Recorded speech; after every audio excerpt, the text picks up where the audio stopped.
Everyone, कैसे हैं आप सभी लोग। उम्मीद करती हूँ आप सभी अच्छे होंगे, स्वस्थ होंगे और पढ़ाई भी अच्छे से कर रहे होंगे। तो एग्जाम में अब बस एक दिन का ही समय है और इस टाइम पर जितना हो सके उतना रिवीजन पर ही फोकस कीजिए।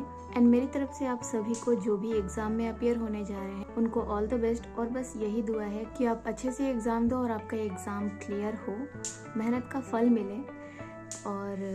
और बाकी मैंने अपने पिछले वीडियो में आपसे शेयर किया था कि मैं इस बार यूपीपीसीएस का जो 12 तारीख को एग्ज़ाम है इस बार मैं नहीं दूंगी। एंड मैंने काफ़ी सोच विचार के ही ये डिसीजन लिया है। मुझे चाहिए था थोड़ा ब्रेक और घर में थोड़े फंक्शन वगैरह भी थे, तो मैंने सोचा कि थोड़ा सा इस बार ब्रेक लेते हैं एंड नेक्स्ट ईयर फिर से पूरी तैयारी के साथ एग्ज़ाम में अपियर होंगे। एंड ऐसा नहीं है कि मैं इस साल इस एग्ज़ाम में अपियर नहीं होंगी तो मेरी पढ़ाई बीच में डिस्टर्ब हो जाएगी या फिर कुछ पढ़ाई छूट जाएगी, ऐसा कुछ भी नहीं है। मैंने ये डिसीजन बस इसलिए लिया है कि मुझे थोड़ा सा ब्रेक चाहिए था। एंड मैंने अपने प्रिपरेशन जर्नी को अभी तक जो एनालिसिस किया है एंड मैंने ये पाया है कि ऐसा नहीं है कि मैं मेहनत नहीं करती हूँ, पर मेहनत सही डायरेक्शन में नहीं हो रही है या फिर कुछ तो रीज़न है जो मैं अभी भी फाइंड आउट करने की कोशिश कर ही रही हूँ। एंड मैंने कोई कोर्स भी ज्वाइन करने का सोच रखा है और जब ज्वाइन करेंगे तो वो भी आपके साथ शेयर करेंगे। तो कुल मिला के कंक्लूजन ये है कि मैंने इस बार एग्ज़ाम ना देने का सोचा है। एंड आप लोगों में से ही किसी ने कमेंट किया था कि वो काफ़ी ज़्यादा निराश हैं अपने आर के रिज़ल्ट से। तो मैं उनके लिए बस यही कहना चाहूँगी कि ये टोटली आपका कॉल है कि आपको एग्ज़ाम देना है नहीं देना है। एंड अगर लग रहा है कॉन्फिडेंट नहीं आ रहा है तो कोई बात नहीं, आप 1 साल का ब्रेक लो, ठीक है। ये एग्ज़ाम का इतना भी प्रेशर मत लो, अब 1 साल का ब्रेक लो प्रॉपर और अपनी कमियों पर काम करो कि रिवीजन में कमी रह जा रही है या प्रीवियस ईयर क्वेश्चन के अच्छे से एनालिसिस नहीं किया है उसमें कमी रह जा रही है। जो भी कमियां हैं उस पर काम कीजिए प्रॉपर एंड वापस से कम बैक कीजिए नेक्स्ट एग्ज़ाम के लिए। और मैं अपनी बात करूँ तो मेरा एग्ज़ाम ना देने का एक रीज़न ये है एंड दूसरा मेरा एग्ज़ाम सेंटर भी दूर गया है। अगर यहाँ बनारस में रहता तो मैं डेफिनेटली पेपर देने जाती, होगा नहीं होगा ये बात की बात है, पर पेपर तो देने जाती अगर मेरा यहीं होता।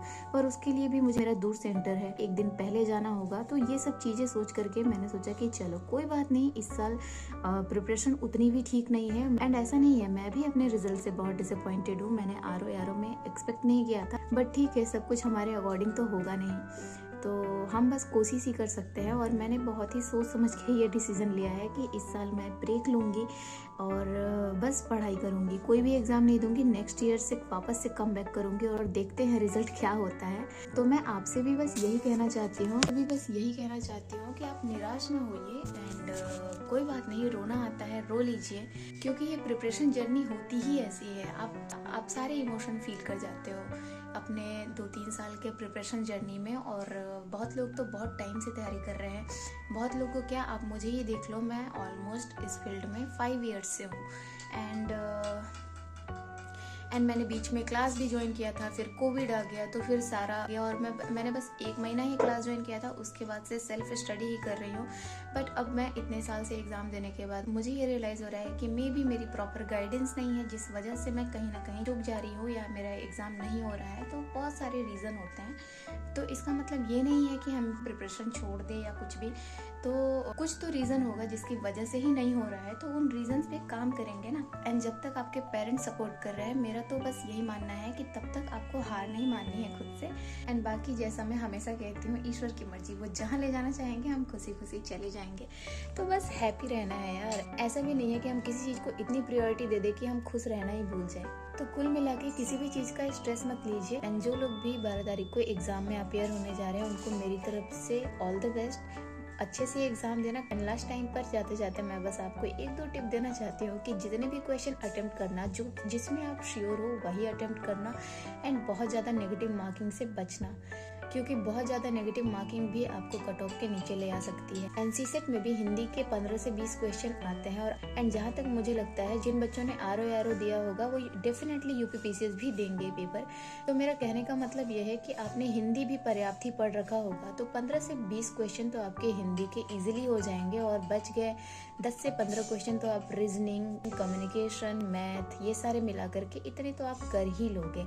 तो ओके गाइज, ये एक छोटा सा मोटिवेशनल वीडियो और आप लोगों को ऑल द बेस्ट कहना था।